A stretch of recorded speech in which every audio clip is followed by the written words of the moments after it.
बारामती लोकसभा मतदारसंघाच्या खासदार सुप्रिया सुळे या सातत्याने मतदारसंघाच्या दौऱ्यानिमित्त फिरतीवर असतात, तर राज्यसभेचे खासदार शरद पवारही विविध कामानिमित्त महाराष्ट्र दौऱ्यावर असतात। त्यामुळे या बाप-लेकीची अनेकदा बाहेर भेट होते।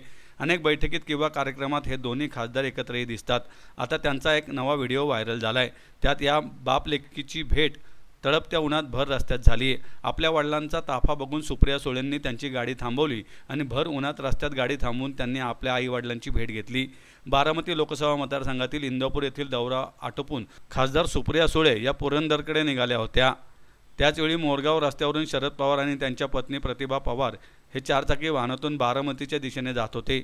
आई आणि वडिलांना पाहताच सुप्रिया सुळे यांनी गाडीतून उतरून आई वडिलांची भेट घेतली आणि त्यांच्या दौऱ्याचा आढावा घेतला। या भेटीचा व्हिडिओ आता सोशल मीडियावर व्हायरल होतोय। दरम्यान बाप-लेकीच्या नात्यातील जिव्हाळ्याचं दर्शन होईल असा व्हिडिओ काही वर्षापूर्वी व्हायरल झाला होता। त्यावेळी शरद पवारांच्या पायाशी बसून सुप्रिया सुळे यांनी शरद पवारांच्या पायात चप्पल घातली होती।